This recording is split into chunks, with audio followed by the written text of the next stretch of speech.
नहमदहु व नसल्ली अला रसूलिहिल करीम अम्मा बाद फ़ौज़ बिल्लाहि मिनश शैतानिर रजीम बिस्मिल्लाहिर रहमानिर रहीम। अबू अब्दुल्ला हाज़िर खिदमत है। उम्मीद है तमाम दोस्त अहबाब ठीक होंगे, खैरियत से होंगे।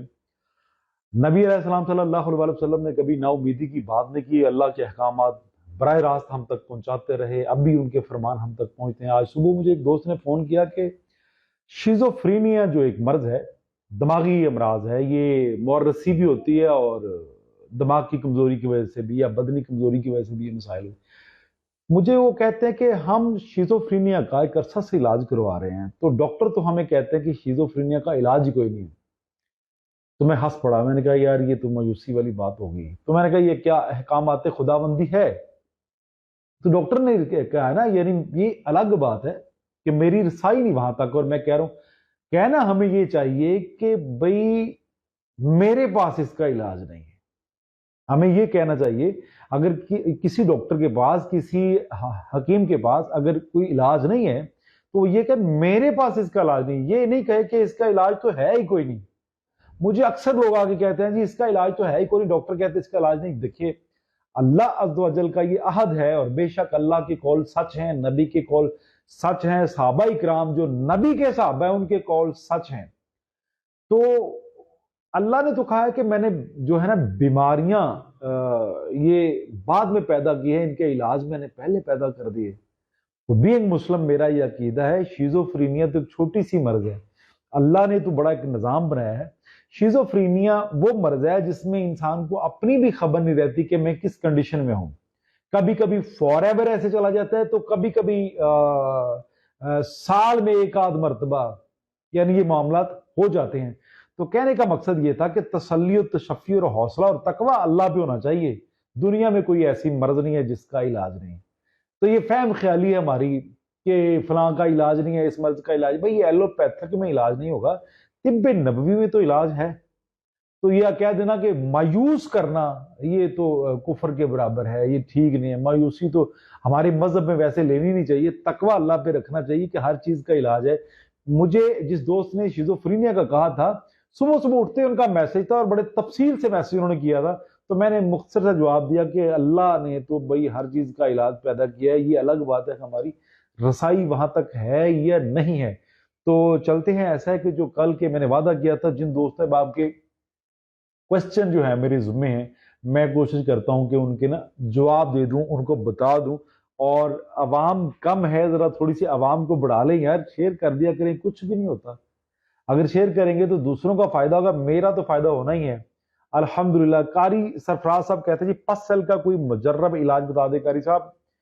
आप माशाल्लाह शोबे दरसो तदरीस से हैं, हम आपकी इज्जत करते हैं। पस सेल मोस्टली उन लोगों को ज्यादा मसाइल आते हैं जिनको सुजाक का मसला होता है। सुजाक ये बड़ी हटीली सी बीमारी है। कहेंगे तो मैं थोड़ी सी इसकी अलामत आपके सामने एक दो अलामत शेयर कर देता हूं। और सुजाक एक ऐसी हटीली और खतरनाक बीमारी है, ये सकरात का टाइम जो है ना ये याद करवा देती है। और इसी की वजह से अक्सर औकात जो लोग हैं उनके स्पर्म जो है ना डेड होना शुरू हो जाते हैं और लोग बेऔलाद हो जाते हैं इसी बीमारी की वजह से।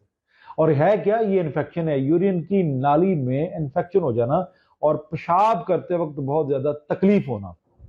और मरीज यहां तक के वो पेशाब करने की मतलब कोशिश नहीं करता, वो कहता है मैं फिर भी सुकून ले लूं। जब उसे पेशाब आता है, यानी इन्फेक्शन इतना जबरदस्त हो जाता है, जब उसे पेशाब आता है तो बड़ी तकलीफ में चला जाता है।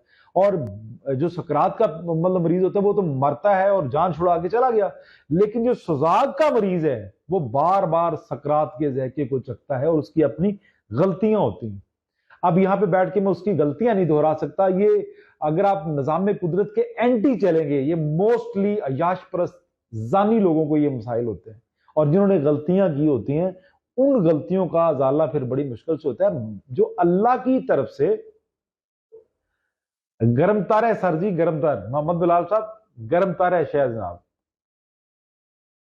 अच्छा, अगर पानी मिला लेंगे तो ये कैफियत दर्जात चेंज होते रहते हैं। खैर मौजूद से हट जाऊंगा। जो लोग इस मर्ज में फंस जाते हैं ना, अगर उनको कोई काबिल मुआलज मिल जाए तो उनकी जान छूटती है, अदरवाइज ये पस सेल का सिलसिला सारी जिंदगी रहता है। और फिर क्या है कि हमारे यहाँ स्पर्म की ट्रीटमेंट की जाती है, पस सेल की ट्रीटमेंट नहीं की जाती। जो कॉज ऑफ लॉजिक है उस तरफ नहीं जाते हम लोग। हम उल्ट चलते हैं, दूसरी सिमत पे जाते हैं। ये कारी साहब ने बड़ा अच्छा क्वेश्चन किया। अगर किसी दोस्त है बाप को, किसी बहन भाई को स्पर्म का इशू आ रहा है, तो उनको चाहिए वो अपने पस सेल का इलाज करवाएं, तो इंशाअल्लाह बफज़लिल्लाह ऑटोमेटिकली जो स्पर्म है ना वो पूरा हो जाएगा। ये मेरी प्रैक्टिस में है। कारी साहब, पस सेल का जो इलाज है, मेरा आपको जाती तौर पे ये मशवरा है कि आप किसी अच्छे मुआलिज को मिलिए, या तो कुश्ता कली या कुश्ता चांदी या कुश्ता फौलाद जो है आबी, कुश्ता फौलाद आबी, आतशी नहीं, कुश्ता चांदी, कुश्ता कली या कुश्ता फौलाद आबी। इसके अलावा कुश्ता लेड, ये सिक्के का कुश्ता भी होता है। अगर आप ये इन चीजों में से घर का बना हुआ, कंपनीज का नहीं, कंपनीज के जो मामले हैं ज्यादा मोस्टली वो तेजाब से बनते हैं, और इन चारों में से कोई आपको अगर कारी साहब मिल जाए किसी अच्छे मुआलिज से, तो बिस्मिल्लाह पढ़ के इस्तेमाल करिए। विद इन 1 वीक इंशाल्लाह बफज़लिल्लाह ये पस का सिलसिला जो ना खत्म हो जाएगा। देखिए, कुश्ता और नुस्खा ये दो अलग अलग चीजें हैं। कुश्ता जो है बड़ा पावरफुल और पुरतासीर होता है, और नुस्खा वो थोड़ा सा बेतबारी बात हो जाती। क्यों? नुस्खा कहते हैं जो जड़ी बूटी, फकियां शकियां हम कुट के बनाते हैं ना, जड़ी बूटियों का, इसको आप नुस्खा कहते हैं। कुश्ता वो है जो मादनी पत्थरों से, मादनी धातों से, सोना चांदी, कॉपर, आर्सेनिक या इस तरह की चीजों से, पत्थरों से ये हम बनाते हैं, ये कुश्ता है। कुश्ता बड़ी तगड़ी चीज है, क्योंकि आपने अपने हाथों से बनाया होता है, आपको उसके वक्त का पता होता है, कितनी देर पहले बना, कब इस्तेमाल हुआ। अब नुस्खे की तरफ आ जाते हैं। जो नुस्खे हैं जिनमें जड़ी बूटियां यूज होती हैं, हमें क्या पता है कि जड़ी बूटी कब उसने उखाड़ के रखी है, कब वो मार्केट में आई है, कब उसको पंसारी ने परचेज किया और कब मैंने उसको खरीदा है, ये मुझे पता होगा बस। बाकी जो 3 प्रोसेस है मुझे नहीं पता, साल की है, 2 साल की है, 3 साल की। जिस तरह हर चीज की डेट एक्सपायरी है, एलोपैथिक का भी ऐसे मसला है, और इस तरह हर्बल का भी मसला है कि इसकी भी, हर जड़ी बूटी की औसत उम्र होती है। उस उम्र से अगर तजावज कर गए तो वो एक्सपायर है। तो हम मोस्टली जो पंसारी से दवाइयां खरीदते हैं, हमें उसके बारे में नहीं पता होता, हमें नहीं पता था वो सही है या नहीं सही। अब क्या है कि तिब्ब नबवी तो पाकिस्तान में बैन है, ये मुझे पता है। और मैं खुद आप लोगों को बता रहा हूं, ये पीपल पार्टी के दौर में जनाब आसिफ अली जरदारी साहब ने इस पे साइन किए थे कि सिर्फ और सिर्फ जो ऑथेंटिक कंपनियां जैसे हमदर्द है या करशी है, लासानी है, मरहबा है, यही दवाइयां बनाएंगे और यही बेचेंगे। आम हकीम को दवाई बनाएगा नहीं, बेचेगा नहीं। ये पॉलिसी थी, लेकिन अल्लाह का फजल है, ये पॉलिसी अभी है, ये खत्म होगी पता नहीं, लेकिन जरदारी साहब ने ये साइन किए थे कि तिब्बे नबवी पाकिस्तान में बैन है। ये मैं बावसूख जरिए से कह रहा हूं। तो अब पाकिस्तान में तिब्ब कौन सी चल रही है? तिब्बे यूनानी चल रही है। तो हम मतलब उल्ट पुल्ट सारा मामला हुआ पड़ा। खैर, ये बातें तो चलती रहती है। कारी साहब, जो आपके पास सल का मसला है, कुश्ता चांदी, कुश्ता सिक्का या कुश्ता कली, कहीं से अच्छा पता कर लीजिए। इंशाअल्लाह फजलिल्लाह अल्लाह आपको फायदा दे देगा। नहीं तो ये खाकसार बंदा हाजिर है आपका, मेरे पास है, लाहौर के करीबो जो आ रहा है, तो आप मेरे पास चक्कर लगा लीजिएगा। कारी सरफराज साहब की बात कर रहा हूं। आगे चलते मिसिस ताहिर। सर, मेरा वजन कम नहीं हो रहा। वजन कितना है सर इनका? 75। प्यारी बहन, अल्लाह आपको तंदुरुस्ती दे। मिसिस ताहिर साहबा, आपने मैसेज किया 75। बेटे, कौन सा ज्यादा वजन है? इसमें आपने अपनी उम्र का और कद का तयन नहीं किया। 75 बेटे कोई ज्यादा वजन नहीं है। अगर इससे वजन आप नीचे, आपने कहा कि मैं 4 किलोमीटर डेली पैदल चलती भी हूं, मैंने आपका सारा जो है ना ये मैसेज पढ़ा है, लेकिन बच्चे ये तो गलत बात है। देखिए, एक हद तक की चीज है, एतदाल पसंदी। एतदाल पसंदी से ऊपर जाएंगे फिर भी नुकसान, नीचे आएंगे फिर भी नुकसान। मेरा आपको जाती मशवरा है, ये 75 बेटे आपका वजन बिल्कुल ठीक है। हो सकता है कि आप डाइट कर रही हूं, आप खाना शाम का छोड़ रही हूं, या सुबह का नाश्ता छोड़ रही हूं, कोई आप उसमें किल्लत कर रही होंगी, तो मैं ये आपको ये तनबीह करता हूं कि बेटे आपके मसल कमजोर होंगे, और फिर ले दे कि क्या होगा। जो जो लोग वजन कम करने के चक्कर में, अपना वजन कम करने के चक्कर में खाना कम खाते हैं, या कहते हैं जी हम लोग परहेजी खाना कर रहे हैं, कम खाना खा रहे हैं, या डाइट कर रहे हैं, वो फिर मोहरों की तकलीफ लेके ना मेरे पास आते हैं। तो फिर मैं पूछता हूं, अक्सर इनमें से ज्यादा 70% में खवातीन है। तो फिर मैं पूछता हूँ कि बेटे हुआ क्या? कहते बस जी वो शाम का खाना छोड़ते थे, सैलड लेते थे, और बस एक मुर्गी का पीस लेते थे, तो उस वजह से ये प्रॉब्लम आई है। तो मेरा आप लोगों को ये मशवरा है कि वजन जरूर कम करिए, लेकिन उतना वजन नहीं कम करिए कि आपको मसल्स, आपके पट्टे कमजोर हो जाए। और मिसिस ताहिर बेटे, मैं आपको पक्की बात बता रहा हूं कि आपका वजन स्टेबल है। और जो अपनी क्वेश्चन को लेके भेजता है, मुझे अपनी उम्र और वजन और कद के लिहाज से भी अगर बता दे तो मेरे लिए ठीक होगा। जी मेरा आतशक ठीक कर दें प्लीज। यही कर दें। अच्छा अच्छा अच्छा अच्छा अच्छा अच्छा, चलिए जी। आतशक जो है ये सुजाक के बाद वाली बीमारी है, और ये भी हमारे जो गलत आदात हैं, जो बाजारू लोग हैं उनसे मिलने जुलने, और अय्याश लोग जो हैं, मैं आपकी बदनामी नहीं कर रहा लेकिन गलतियां बता रहा हूं, जो निजाम कुदरत के एंटी चलते हैं। नबी अलैहिस्सलाम सल्लल्लाहु अलैहि वसल्लम जो हदबंदी की है ना हमारे रिश्तों की, अगर हम उस हदबंदी से तजावज करते हैं ना तो बीमारियां लगती हैं। जो बीमारियां हम अपने हाथों से लगाते हैं उनका तदारक बड़ी मुश्किल से होता है, हमें उनका तदारक अपने हाथों से करना पड़ता है। और जो बीमारियां अल्लाह हमें लगाता है, हमारा इम्तहान लेता है, वो अल्लाह की तरफ से उनकी सलाह हो जाती है। ये भी मैं बता रहा हूं। तो कोशिश करिए कोई ऐसा काम ना करें जिस वजह से आपको तकलीफ आ जाए। आज का मौजूद जो है, आज का जो क्वेश्चन है वो मक्खन के मतलब है। मक्खन ठंडा है या गर्म है, ये जरा प्लीज बताइएगा। कल काफी सारे दोस्तों ने ठीक क्वेश्चन का मतलब आंसर दिया, और काफी सारे लोग जो है वो गन्ने को ठंडा ही डिक्लेयर कर रहे थे। गन्ना बेसिकली गर्म है। चलिए आगे सवाल कहते हैं जहीर अरशाद कहते हैं, हकीम साहब 1 साल से मेरे हाथ सुन्न हो जाते हैं और दर्द भी करते हैं। प्यारे भाई आप वीक हैं या आपकी गर्दन के मोहरों का मसला है, आप किसी आर्थोपेडिक को या किसी न्यूरोसर्जन को चेक करवाइए, या अपनी गर्दन जो सर्वाइकल है इसका एक्सरा करा के तो किसी को दिखाइए, या खुद भी देखिए, या एक्सरा वाले देख लेगा तो वो आपको मशवरा दे देगा। जो आप कंडीशन बता रहे हैं ये सर्वाइकल का मसला है, या अपनी गर्दन को दोनों साइडों पे ऐसे और ऐसे मूव करके देखें, क्या दोनों साइडों पे गर्दन इक्वल जाती है तो फिर कोई मसला नहीं। अगर इक्वल नहीं जाती, एक साइड पे करते हैं तो कोई खचावट आती है, बैक साइड पे कुछ स्टिफनेस आती है, तो फिर ध्यान में रख लें कि आपकी गर्दन का मसला है। किसी को दिखाइए या यहाँ चक्कर लगा लीजिए, मैं देख लूंगा इंशाअल्लाह बिफज़लिल्लाह। जी शाहजेब हैं, ये दीजिए सर जरा मुझे। आगे चल के शाहजेब साहब की भी बात सुनता हूँ, करता हूँ क्या क्या। जिन तो उससे आपके आसफ अली साहब है, गर्मी बहुत लगती है या इलाज बता दें प्यारे बच्चे। आसफ आपने कहा गर्मी बहुत लगती है, इलाज कच्ची लस्सी इस्तेमाल करें, नमकीन, इंशाअल्लाह बिफज़लिल्लाह गर्मी नहीं लगेगी। और जब भी आम खाएं, आम का मौसम है, जब भी आम खाएं, जिन जिन दोस्तों को विटामिन डी की कमी है, जिनको सर्दी लगती है, उनके लिए आम एक अल्लाह ने खजाना बनाया है। आसफ बेटे आप कच्ची लस्सी इस्तेमाल करिए आफ्टर आम, और वैसे भी नमकीन कच्ची लस्सी, दूध की लस्सी, या दूध में पानी डालें तो कच्ची लस्सी कोशिश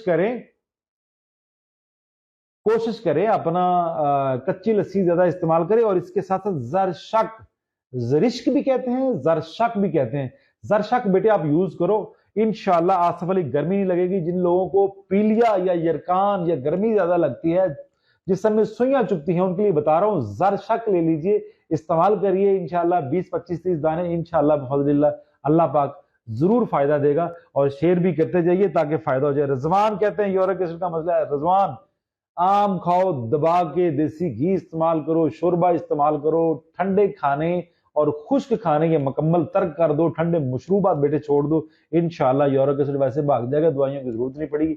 आम जो है ये विटामिन डी का खजाना है।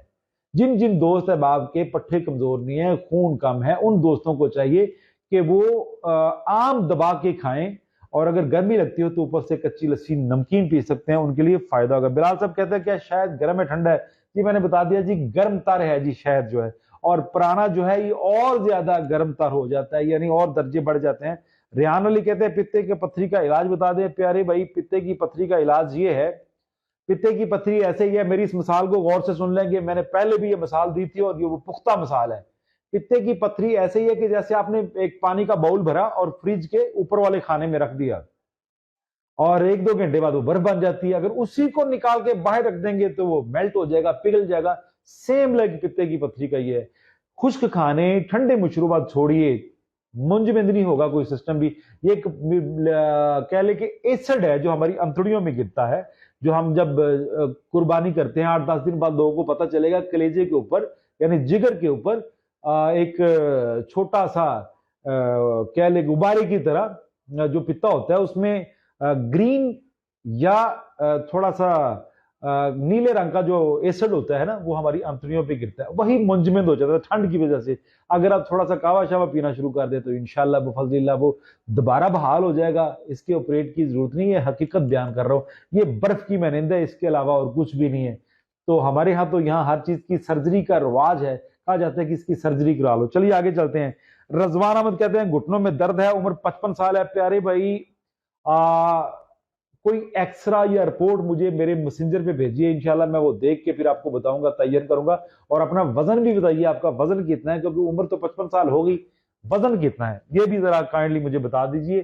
फिर इंशाल्लाह फजल्ला मैसेंजर पे, जिनके यहाँ मैं क्वेश्चन नहीं पढ़ पाता, गुस्सा ना करिएगा, आप कोशिश करिएगा मुझे मैसेंजर पे जो है ना फॉलो कर लें, आपका अपना पैगाम दे दें वॉइस मैसेज में, इंशाल्लाह मैं उसका रिप्लाई करूंगा इंशाल्लाह बफज़लिल्लाह।